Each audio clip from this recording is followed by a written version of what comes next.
구약 성경의 마지막 책 말라기 1장 1절로 6절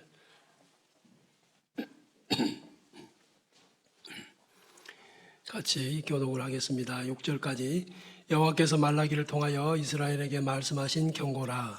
여호와께서 이르시되 내가 너희를 사랑하였노라 하나 너희는 이르기를 주께서 어떻게 우리를 사랑하셨나이까 하는도다. 나 여호와가 말하노라. 에서는 야곱의 형이 아니냐. 그러나 내가 야곱을 사랑하였고 에서는 미워했으며 그의 산들을 황폐하게 하였고 그의 산업을 광야의 이리들에게 넘겼느니라. 에돔은 말하기를 우리가 무너뜨림을 당하였으나 황폐된 곳을 다시 쌓으리라 하거니와 나 만군의 여호와는 이르노라. 그들은 쌓을지라도 나는 헐리라. 사람들이 그들을 일컬어 악한 지역이라 할 것이요 여호와의 영원한 진노를 받은 백성이라 할 것이며 너희는 눈으로 보고 이르기를 여호와께서는 이스라엘 지역 밖에서도 크시다 하리라. 내 이름을 멸시하는 제사장들아 나 만군의 여호와가 너희에게 이르기를 아들은 그 아버지를 종은 그 주인을 공경하나니 내가 아버지일진데 나를 공경함이 어디 있느냐. 내가 주인일진데 나를 두려워함이 어디 있느냐 하나 너희는 이르기를 우리가 어떻게 주의 이름을 멸시하였나이까 하는도다. 아멘.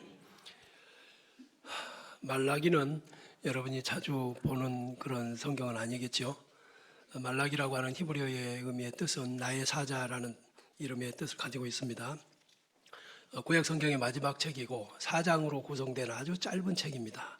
전체 절수를 보면 한 약 57절밖에 안 되는.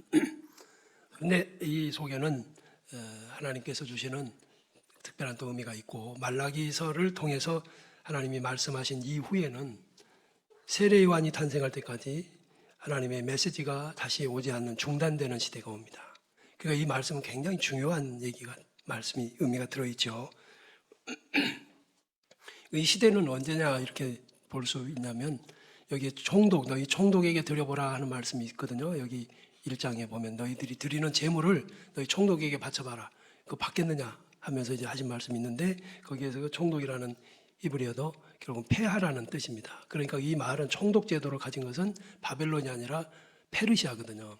그러니까 페르시아 시대, 다시 말하면 이스라엘 백성들이 바벨론에 의해서 멸망당하고 포로로 끌려갔다가 그 바벨론 제국을 없애버리고 새로 등장한 바사, 지금 우리 학교에서 배운 것은 페르시아입니다. 페르시아의 제국이 등장하고 그때의 초대 왕이었던 고레스가 자 이제 이스라엘 백성들 다 자기네 땅으로 가거라, 가도 좋다라고 허락을 하거든요. 그때 이제 돌아와서 느헤미야와 또 학개 이런 선지자들의 격려를 받아가면서 불타버리고 무너진 성전을 건축을 해요. 재건한다고요. 그게 쉬운 일은 아니었어요. 70년이 넘게 불탄 채 방치되어 있던 그 땅을 다시 정비하고 와서 자기들 집도 죽어도 안정되지 못한 상태에서 성전부터 건축하려고 하고 하는 과정에서 그들은 온갖 수고를 마다하지 않습니다. 그때에 저 북쪽에 있던 사마리아 사람들은 막 와서 방해합니다. 조롱하고 그 성전 건축을 방해해요. 그럼에도 불구하고 그들은 끝끝내 성전을 완공을 합니다. 그 완공하는 과정에서 느헤미야나 학개나 또 스가랴도 있지만 이런 분들이 너희들이 하는 행동, 곧 성전을 짓는 일은 하나님께서 주시는 기뻐하심이 있고 복이 있을 것이다 라고 격려하거든요. 그래서 이제 그들은 그 일을 마쳤어요. 그리고 이제 시간이 갑니다. 그러면 성전까지 건축을 하고 신앙생활을 잘 하니까 뭔가 하나님이 좀 역사하시고 뭐 열매가 있을 거 알았어요. 우리 행위에 상급이 있을 줄 알았는데 여기 우리가 지금 6절까지만 읽었지만 계속 보면 그들은 기근도 만납니다. 원수도 만나고 아니 하나님이 계시다면 이럴 수 있을까? 우리가 하나님을 위해서 성전을 건축했는데 왜 이렇게 상급이 없지? 이런 이제 착각에 빠지게 되는 거예요. 그러다 보니까 그들에게는 이제 하나님에 대한 불평이 생기기 시작하는 거예요.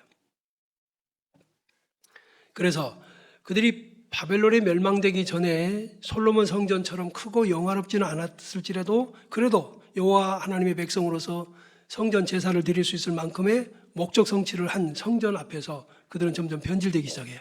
어떻게 변질되냐면 첫째는 제사장부터 변질돼요. 다시 말하면 지금으로 말하면 목회자부터 변질이 된다고요. 지도자가 바르게 서지 못하는데 누가 바르게 서겠어요? 예배가, 구약에는 제사가 변질돼요. 여러분 우리는 이제 예배입니다. 근데 구약 시대에는 제사죠. 제사 때는 그 제물인 짐승을 가지고 와요. 제물을 바쳐야 돼요. 그런데 성경의 율법에서 말씀하시는 것을 보면 1년 되고 흠없는 수컷을 갖다가 바치게 돼 있어요. 순양을. 또 좀 더 나은 사람은 송아지. 그랬는데 이 사람들은 그것을 갖다 바치는 게 아니라 병든 것, 막 눈이 멀어버린 것, 다리가 저는 것, 그러니까 어디라도 쓸데가 없는 것, 경제적 가치가 없는 것을 갖다가 제물이라고 바치는 거예요. 그 일이 계속 반복되고 확산되어져 가니까 하나님께서 그 받으실까? 여러분, 하나님을 얼마나 조롱을 하고 하나님 없이 여기면 그럴까? 여러분, 우리는 거지에게 주는 것과 아니면 내가 좀 더 조심스러워하고 존경하고 신뢰하고 사랑하는 사람에게 주는 건 태도가 다르죠? 똑같은 걸 갖다가 바쳐도 태도가 다릅니다. 근데 어쩌면 이렇게 쓰다가 망한 것, 버려버릴 만한 것, 자기 집에 있으나 마나 한 것들을 갖다가 제물이라고 바칠까? 혹시 여러분 중에는 헌금 생활 그렇게 안 합니까? 시간은 그렇게 안 쓰십니까? 컨디션 좋고 막 맑을 때는 자기 일 하다가 지칠 때 기도해야겠는데 지쳐서 못하겠다고 하는 말은 없는가? 월요일부터 토요일까지 실컷 자기 일 하다가 주일에는 힘들어서 교회 못 나가겠다고 하지는 않는가?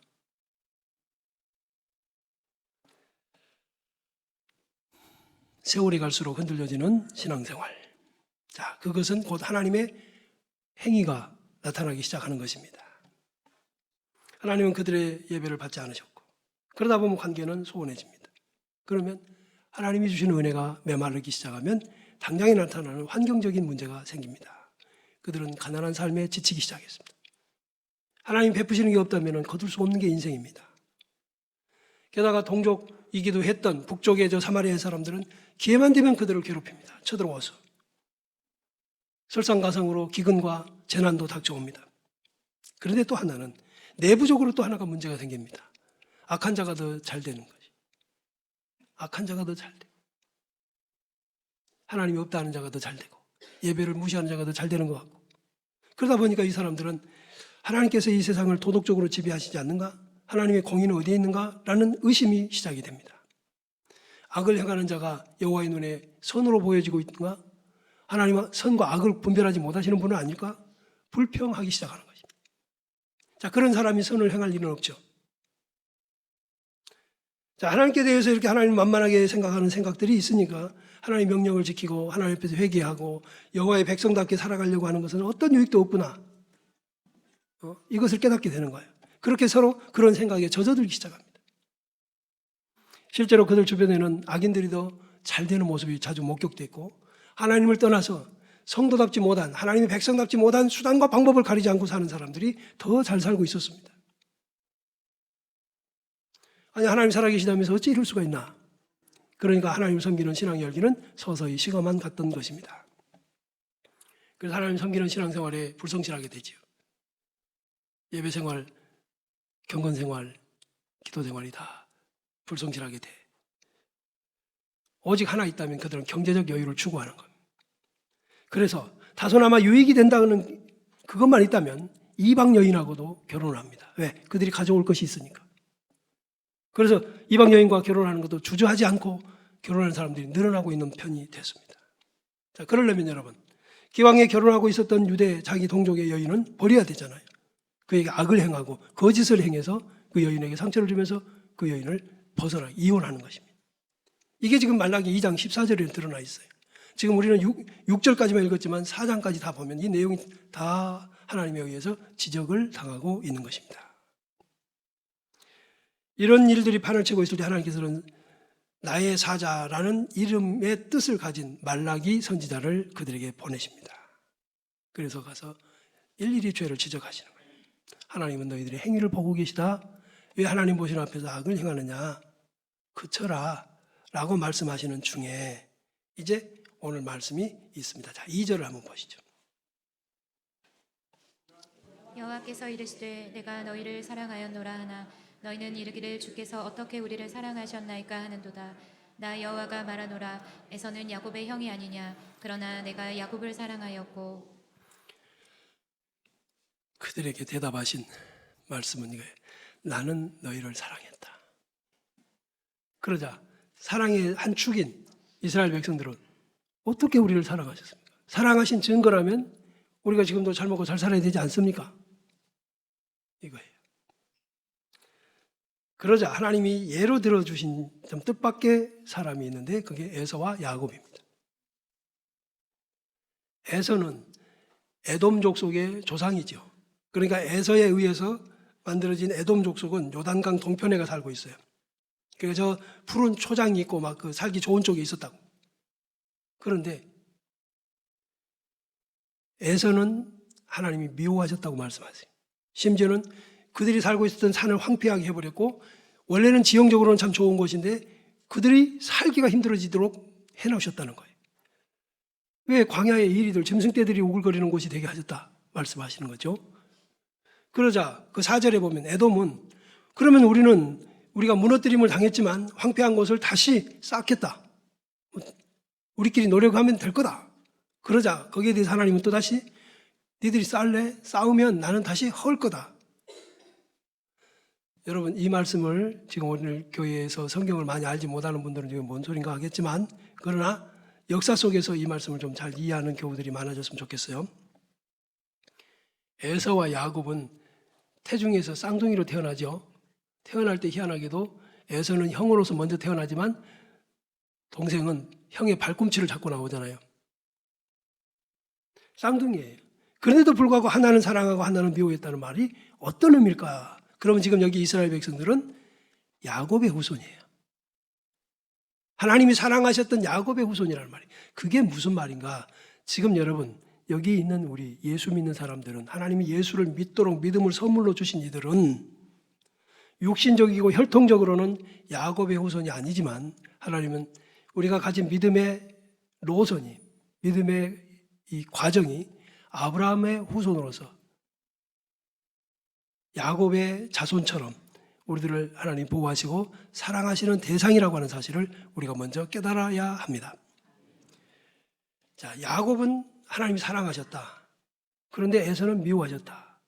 그래서 에서는 에돔 족속의 조상인데 그들이 사는 곳은 하나님이 황폐하게 하셨다. 왜 그러셨을까? 그 다음에 지금 자기네들의 삶의 환경이 그래도 넉넉하고 평탄한데 불평하고 있는 야곱의 후손들, 지금으로 말하자면 믿는 크리스천들이 왜 우리는 이 정도밖에 안 됩니까? 더 주세요. 더 많이 누리게 해주세요. 라는 욕심을 부리는 것과 지금 이 말라기서의 이 내용이 같아요. 자, 다시 갑니다. 아까 바벨론의 포로로 끌려가서 70년 동안 있다가 바벨론 제국을 없애고 페르시아가 등장을 하면서 하나님께서는 그 페르시아의 제1대왕 고레스에게 야, 이스라엘 백성 다 돌려보내라 라고 감동하시고 그의 생각을 통제하셔서 바로 이스라엘 백성들이 포로 생활에서 이제 놓여 귀환하게 되잖아요. 그리고 나서 바벨론은 아주 페르시아는 자기네들의 식민지 된 국가들을 바벨론처럼 막 압제하지 않고 넉넉하게 놔둬요. 그러니까 지금 이스라엘 백성들은 돌아와서 세상에 자기네들이 멸망당했을 때 있었던 모든 것을 다시 재건했어요. 그리고 그 자리에 와서 살고 있어요. 다시 말하면 옛날을 회복했단 말이에요. 이게 하나님의 은혜예요. 자, 아까 에돔 족속은요, 무너진 것을 쌓으려고 애를 써도 못 사게 해요. 그런데 이스라엘 백성은 회복하게 하셨어. 그러니까 그들은 이제 회복된 환경 속에 살고 있어. 그런데 불평해. 뭘 불평하냐? 더 잘 살고 싶다는 거예요. 더 잘 먹고 잘 살고 싶다는 거예요. 제가 지난 3월 달에 캄보디아에 가서 열흘간 있으면서 그 목회자 세미나를 하는 과정을 지금도 우리는 아주 끔찍하다 하는 생각이 들 정도로 힘들었습니다. 같은 시대를 살면서 이렇게 사는 분들도 있구나. 우리나라는 어쩌다가 이렇게 잘 살게 됐고 이렇게 깨끗할까? 얼마나 감사한가?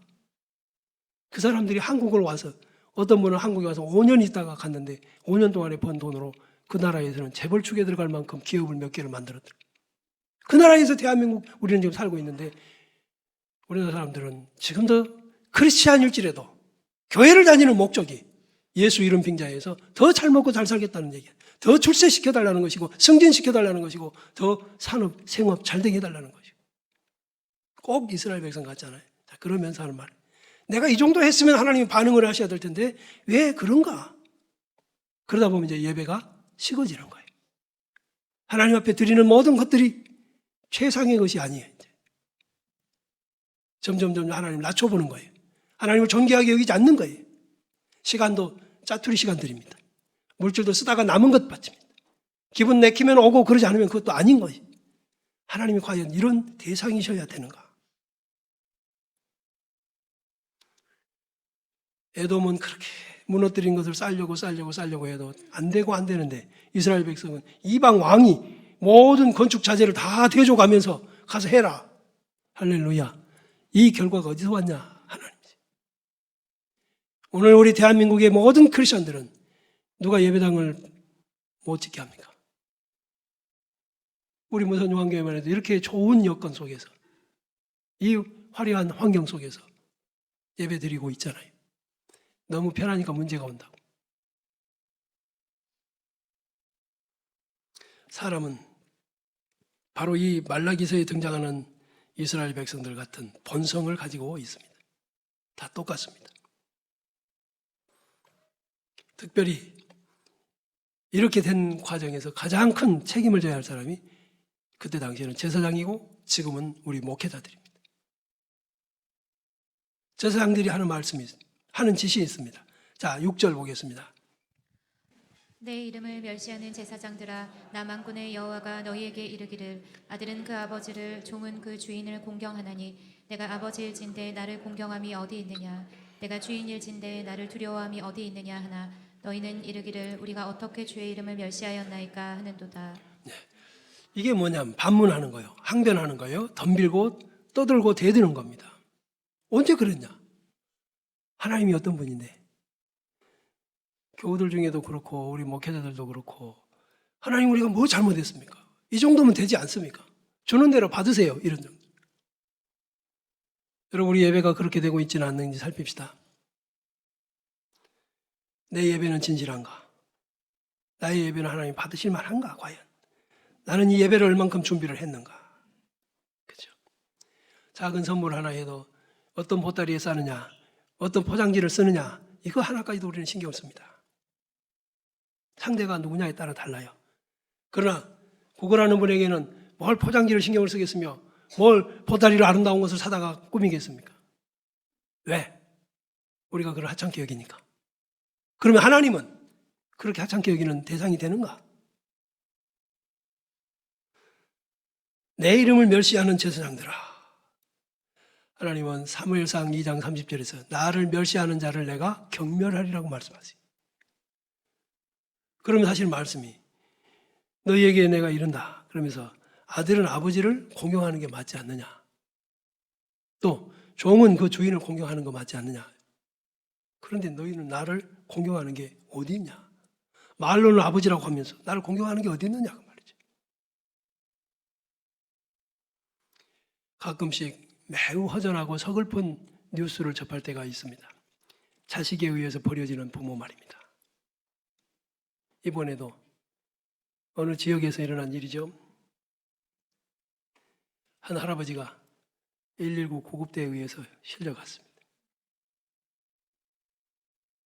그는 가면서 여기저기 맞은 흔적들이 있습니다. 너무나 심한 폭행을 당했습니다. 결국은 조사에 들어갔고 아들에 의한 것이라는 것이 발견돼요. 아들이 아버지를 그렇게 폭행. 그래서 경찰이 개입을 하고 했는데 아버지가 다시 그런 적 없다. 우리 아들은 효자다. 왜 그렇게 됐을까? 아마도 아버지는 아들에 의해 또다시 협박을 받은 것 같아요. 그러나 옆에서 그런 시설이나 그 기관에 있는 분들은 의심합니다. 그래서 지금도 조사 지켜보겠다는 거죠. 그 노인을. 자, 그것을 여러분 우리가 이렇게 한번 해봐요. 우리를 사랑하시는 하나님 아버지. 우리를 얼마나 사랑하시면 멸망길에서 구원하시려고 예수님을 십자가에다가 주셨을까.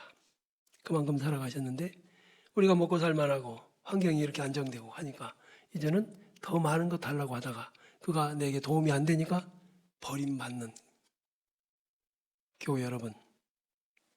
우리의 신앙생활이 좀 더 인격적이면 좋지 않겠습니까? 사람은 관계 속에서 살아갑니다. 요즘 같은 시대에는 관계의 성공이 인생의 성공이라고도 합디다. 그런 말 여러분도 많이 들어보셨죠? 모든 인생사의 성공 실패가 관계에서 결정된다고 그래요. 그러니까 작은 식당을 하나 해도 가족끼리 할 수밖에 없어. 제가 얼마 전에 만났던 의사 가족은 개원을 했는데 간호사들과의 불화 속에서 병원을 폐쇄했어요. 여러분, 저는 우리 교우들에게도 이런 말씀을 드려요. 어떤 분이 자기의 생업을 확장하시겠다 그러길래 내가 하지 말라고 그랬어요. 왜? 아니, 더 하시지. 더 크게 하는 게 맞잖아. 자랑스럽잖아. 그런 교인이 우리 교회에 있다면 좋잖아. 그런데 왜 못하겠냐? 사람 많이 쓰는 건 힘들어지는 것이다. 인간이 타락하면서 전부 이기적으로 타락하잖아요. 아담의 범죄 이후의 인간 사이에 그 무시무시한 실체를 드러낸 이기심, 이건 파괴적 정복자입니다. 그 이기심은 알렉산더 나폴레옹보다, 징기스칸보다도 잔인한 정복자로서 유력을 과시하고 있습니다. 그들은 역사 속에서 사라졌지만, 한때의 정복자였지만, 이 이기심은 지금도 우리 모두를 정복하고 다스리려고 하고 있습니다. 지금 이 말라기 시대의 이스라엘 백성들을 지배했던 그 이기심이 지금 우리에게도 그러고 있다. 우리는 자신의 유력을 과시하던 골리앗을 소년 다윗이 무찌른 것처럼 이 잔인한 관계의 파괴자, 이 관계의 파괴자, 이기심을 극복하고 정복해야 하는 크리스찬이 되어야 됩니다. 이 이기심을 극복해야 가정이 행복할 것입니다. 가정에서 부부 간에도 이기심이 작동합니다. 부모와 자식 간에도 그렇습니다. 형제 간에도 자매 간에도 그래요. 이 이기심이 작동을 하니까 하나님께서 이렇게 파괴된 성전을 다시 회복시켜 주시고 이방 왕의 마음을 다스려 가지고 평안한 환경 속에서 신앙생활을 하게 만들어 줬는데도 불구하고 또 다시 그 하나님을 향해서 언제 그랬냐고, 어떻게 그랬느냐고 덤비는 게 우리 인생이라. 우리는 어렸을 때 일을 기억 못합니다. 아주 어렸을 때는 더더군다나, 똥오줌 기저귀에 쌀 때는 더군다나 모르죠. 제가 손자, 손녀가 태어나니까 알겠습니다. 막 태어나서는 정말 1시간에 한 번씩 웁니다. 야, 이렇게 컸구나. 부모가 잠을 못 잠. 이렇게 컸구나. 앉혀놔도 앉을지도 모르고 뒹굴어지고, 세워서 걸음마를 하려고 해도 주저앉는 이 모든 과정을 사랑과 인내로 키워내셨구나. 그랬는데 나이든 아버지가, 어머니가 힘들어 지팡이하며 자신들의 발걸음에 보조를 맞추지 못한다고 핀잔하고, 나이대로 기억력이 쇠퇴하니까 지들 세상인 줄 알고 엄마 아빠 무시하고 그 앞에서 함부로 반말하고 야단치고, 이기심 때문입니다. 부모님의 그 사랑 기억하면 하나님 아버지 갚을 기회를 주셔서 감사합니다. 내 어렸을 때 이랬을 텐데 우리 엄마 아빠 오래 살게 하셔서 내게 갚을 기회를 주셔서 감사합니다. 사람들은 나 없이 행복을 찾고 있습니다. 들판에서 네이클로바를 찾듯이 기어이 찾고 싶어 합니다. 그런데 뜻밖에도 눈앞에 바로 내 발 아래서 네이클로바를 발견하게 되는 것처럼 오늘 본문 말씀에 행복은 여기에 있음을 발견하게 됩니다. 관계에 실패한 사람들의 변명은 어떤 것인가? 상대에 대한 연구를 얼마나 한 뒤에도 실패했을까? 아닙니다. 자기만 생각하고 상대를 자기를 위해서 사용해 먹을 생각만 하느라고 상대를 어떻게 하면 편하게 해줄지, 어떻게 하면 존중해 줄지, 상대는 무엇을 좋아하고 무엇을 싫어하는지 전혀 모르는 사람들. 세상의 모든 이기기를 다투는 스포츠에는 상대가 있습니다. 그러므로 이기기 위해서는 먼저 상대를 파악해야지요. 연구합니다. 상대가 어떤 경기를 했다, 누구하고 했다, 다 갖다가 그 영상을 보면서 어떤 때 어떤 작동을 하는지를 연구하고 나가서 이기려고 합니다. 그런가 하면 함께 가야 하고 서로 사랑해야 하는 관계에서도 상대방에 대해 자세히 아는 과정이 절대적으로 필요합니다.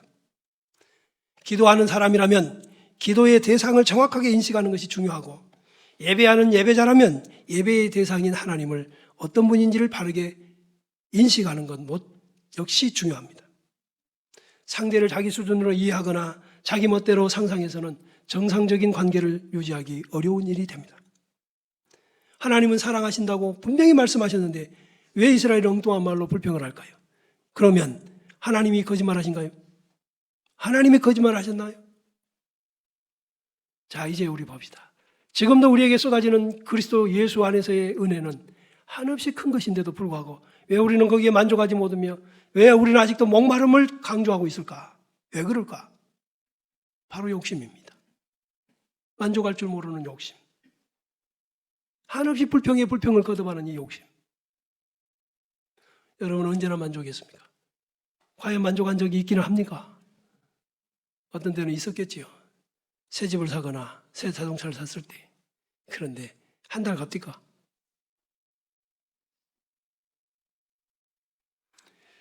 여러분 이제 우리를 정비할 때가 오지 않았습니까? 하나님은 이렇게 말씀해. 나는 너희를 사랑한다. 할렐루야. 그 사랑의 증거가 예수 그리스도의 십자가다. 아멘. 그러면 됐잖아요. 그러면 됐잖아요. 그러면 됐어요.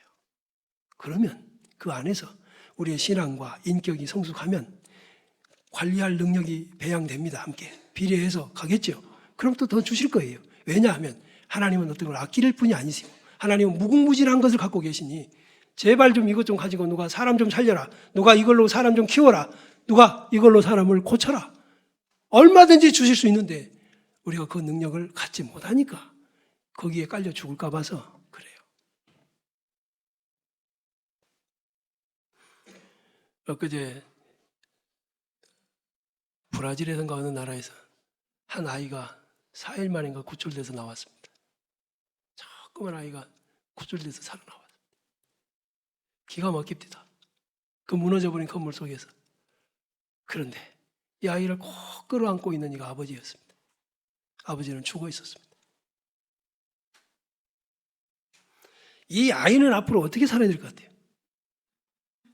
이 인생을 어떻게 살아가야 맞겠습니까, 여러분? 그 대답은 우리가 해야 됩니다, 우리 스스로. 그 아이에게 답을 구하지 말고 우리는 예수 그리스도 안에서 생명의 기회를 누린 자들입니다. 어떻게 살 것인가? 무엇을 향해서 할 것인가? 이렇게 합시다. 아주 간단합니다. 관계를 정립하자고. 어떤 관계? 하나님을 사랑하는 관계. 하나님을 한없이 사랑하는. 어떻게 사랑하냐? 여러분 그 사랑이 내 속에서 퍼올려지지 않으니 먼저 하나님의 사랑을 묵상하십시오. 내가 무엇이길래 이 많은 인생들 중에 나 같은 것을 예수 믿게 하셨을까? 나 같은 것을 천국 가게 하셨을까? 이 은혜 하나로 하나님의 사랑 앞에 감사하고 또 감사하면 나도 하나님을 어떻게 사랑할 것인가가 답을 얻게 될 것입니다. 여기에 하나님의 사랑이라는 말은 여러분 성경에서 말하는 사랑은요 여러 가지 단어가 있습니다. 우리나라에는 사랑이 뭔 사랑인지를 모르겠는 단어 하나로 그냥 해결이 되지만 성경에서 말씀하시는 사랑은 네 가지가 돼요. 근데 여기서 하나님께서 내가 너희를 사랑했다라고 하는 이 아합이라고 하는 이 특별한 원어의 의미는 특별한 사랑이라는 뜻이에요. 자, 형제 간에, 혈통 간에, 그러니까 혈통 간에 사랑하는 사랑을 원어에서는 스톨게라 그래요. 그 다음에 친구들 간에 하는 사랑은 필레오라 그러고 성적으로 이성 간의 사랑을 에로스라 그래요. 들어보셨죠? 그 다음에 희생적이고 나를 희생하여 너를 살리는 것을 아가페 사랑이라고 그래요.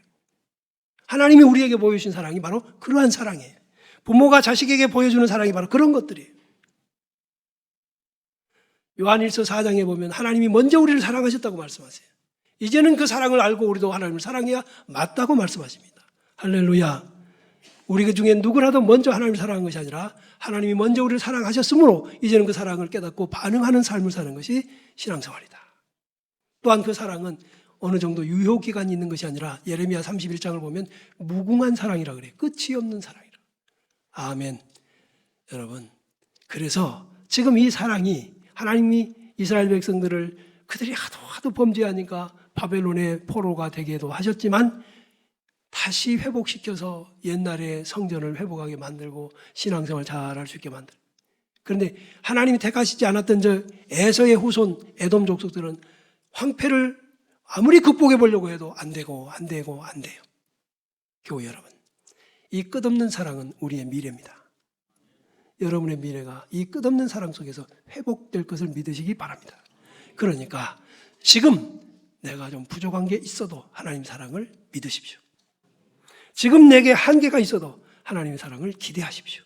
그 사랑은 무궁합니다. 그 사랑을 믿는 자가 신앙생활을 건강하게 할 겁니다. 하나님은 이스라엘 백성들에게 이스라엘아 너희는 행복자다. 신명기 33장 29절에 말씀하시죠. 이스라엘이여 너는 행복자다. 너같이 여호와의 구원을 받은 자가 어디냐? 지금 우리 여러분 한 분 한 분이 그렇습니다. 이 사실을 믿으시기 바랍니다. 이것은 여러분의 감정으로 나오는 게 아니라 여러분 자격에서 나오는 게 아니라 하나님이 이 자리에 있게 하신 것, 이 음성을 듣게 하신 것, 이 설교를 듣게 하시는 자체가 하나님이 우리를 사랑하신다는 뜻인 줄로 받으시기 바랍니다. 하나님의 사랑, 이 무궁한 사랑, 끝이 없는 그 사랑은 앞으로 우리의 남은 생애에서 함께 하실 것입니다. 우리가 이스라엘 백성들처럼 물질에 관심을 돌릴 때, 그리고 하나님께 등을 돌리고 예배를 등한히 하고 하나님께 드리는 예물을 하찮게 준비하고 시간을 엉뚱한 데다 쓰고 하나님이 주신 인생의 많은 기회들을 육체의 쾌락을 즐기려고 하는 곳에 썼을지라도 이렇게 이런 시간들을 통해서 지금도 말씀하시고 깨우쳐 주시고 책망하시는 것처럼 찔리게 하시는 것처럼 앞으로도 우리에게 그럴 것입니다. 이 사랑을 믿으시고 행복은 바로 하나님과의 관계에서 있구나. 하나님의 그 사랑을 깨닫는 게 행복이구나. 이걸 여러분 믿으시기 바랍니다. 많이 쌓아놔서 행복한 게 아니라 이 변함없는 사랑을 깨닫는 것이 행복이구나. 행복은 멀리 있는 게 아니라 바로 내 발 앞에, 내 눈앞에 있는 거구나. 나는 행복자다. 한번 따라 하실까요? 시작. 나는 행복한 사람이다.